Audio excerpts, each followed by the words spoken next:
say, first of all, thank you, Sierra, so much for the birthday thing on your video. I tried to write, I had like this really long thank you comment that also included some other comments about your video, and it wouldn't let me post it. I tried to post it twice and it wouldn't let me. So I'm saying thank you right now, and just know that I tried to thank you on that day and it didn't work.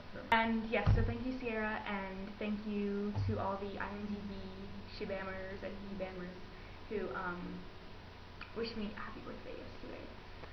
I am very old, 19. I think I'm the oldest person in this group. So, you might have noticed I am in a different location. My roommates are in my room watching last of the inauguration.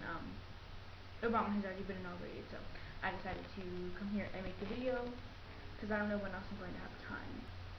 So yeah, first things first, we have a new president. Woo! I'm pretty excited about that. So, now to GD4 stuff. The topic, as far as I know, is which of the three book covers is the best representation of Gemma. Is that right? I couldn't find it on the website, but I heard that in Sierra's video. I don't know what's up. I have problems. So to answer that question, if it's wrong, I'll just make another video answering the question.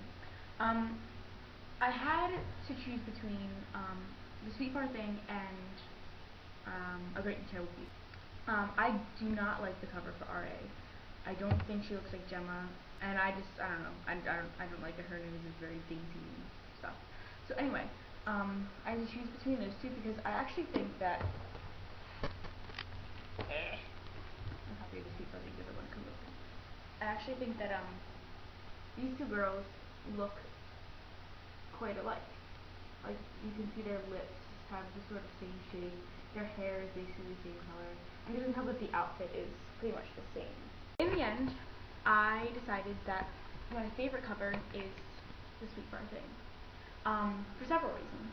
First of all, my favorite color is green, so it has some green on it. But the main reason is because I think Gemma looks like she's matured. Because in this one, which I also love the covers of, is very gothic and Victorian. In this one, you know, she's 15. She just turned 16. And you know, she doesn't really know what's happening. You know, she like I think Sierra said like she looks like she's thinking of rebelling, and I agree with that. But for the Sweet Bar Thing, she looks like she's comfortable in her own skin in this one. She's like in this one, in Great and Terrible Beast, she kind of looks like she wants to break out of the corset. But in this one, you know, she's in the corset, but she looks very calm. Like she knows what she's going to do. She's thinking about her next step. I just think it's a good representation of her journey throughout the books and what she ends up becoming. Because, as we all know who read this book, she eventually stands up to basically everyone and tells her father that she is going to go to America,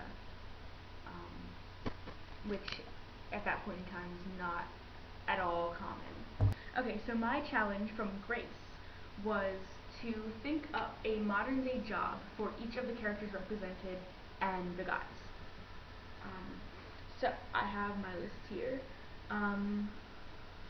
Okay, so for Gemma, I think Gemma would be an author, but I don't think she'd be an author who like had an apartment somewhere or a house, whatever. I think she would be like a traveling author, and she'd travel all over the world and write as she did it. Gemma to me just doesn't seem like a stationary kind of girl. I think she really wants to see the world. You know, in A Great and Terrible Beauty, Tom's like, she'll be a writer of mystery novels, or Gemma, and I can totally see Gemma being a writer. She has experienced way more than most people do in a lifetime in her 16 years. And she has a good imagination, and she just seems like the type who, she likes to read, and she seems like the type who would be a writer. So that's my career choice for her. Anne would be an actress still, but she'd obviously have a much easier time of it than she did in the books. Felicity would be the executive of some like huge company. because then she'd have like power and control. I could see her being like the executive of like some big fashion label or something. For Pippa, I'm not sure. I don't know if they still have these today because I'm not really a fashiony, like a big fashiony kind of girl. But I can picture her owning like a salon like Edith in Miss Pettigrew Lives for a Day. Yeah, I don't know if they still have those today, but I can't see Pippa really having like a strenuous job. I mean, I'm sure owning a salon is not easy, but it's very glamorous, and I think that's the kind of job that Pippa would go for. For Cersei, I'm not sure. She'd definitely be like the owner or like the ruler, the administration in some kind of thing. I mean, as Miss Moore, she was a really great teacher. And, I mean, she does like her charges. She's very good with them. If only she didn't kill them afterwards. But, you know, minus that whole killing thing, I think she would still be a teacher. She was a really good one. Okay, for Lucy, I don't really know. Because I was, like, reading her sections in the Sweet Bar thing, trying to get, like, a grasp on her character. And she seems like one of those, like, really pretty, perfect girls that you want to hate so badly, but you can't because she's so nice.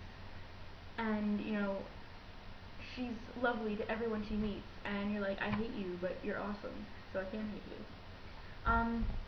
So I don't really know what she'd be. I could see her, like, being a teacher or something, like a first grade teacher or something. She's probably one of those people who is, like, really pretty and really smart, so she could probably get, like, any job she wanted. No. If she was crazy, she probably wouldn't really have a job. I don't know, because we didn't really get to know her when she was like not crazy. I could kind of see her being a teacher too, or like maybe like a nurse or something. I could see her like helping people. I was watching a bunch of the videos, and I just want to say that you guys are amazing, and I'm really glad to be part of this. So I think it's so cool that we like talk to each other. We're not actually talking to each other, which will be on Chassis later, like, eventually. But I think it's really cool, like, I gave Nim a challenge, and she was like, oh, cool, and then she's gonna do it. That's so awesome. No, I just think it's really cool. I have a challenge for someone. I'm taking Heather's card and Grace's card out because you guys already have challenges.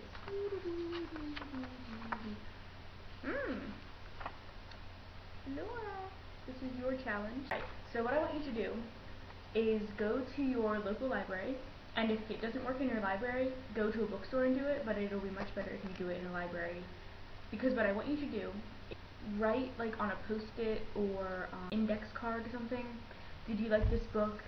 Go to YouTube/Gemma Doyle for however those titles work. I don't really know. Write that on the card or the post-it or whatever, and put it inside the book.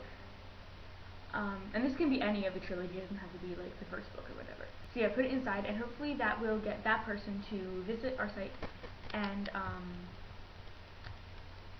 yeah, subscribe. But you can put any other GDT related group on there. You can put like the Order Reborn 4, you can put GDT conglomerations, any of that stuff on there. Like Brooke, if you also wanted to do your book talk or whatever. Just something to get them to our website. So yeah, Flora, that is your job. Alright, is that all I wanted to cover? That was all I wanted to say. So again, thank you for the birthday wishes, everyone, especially Sierra. I need to figure out other people's birthdays just in case one of them falls on my day.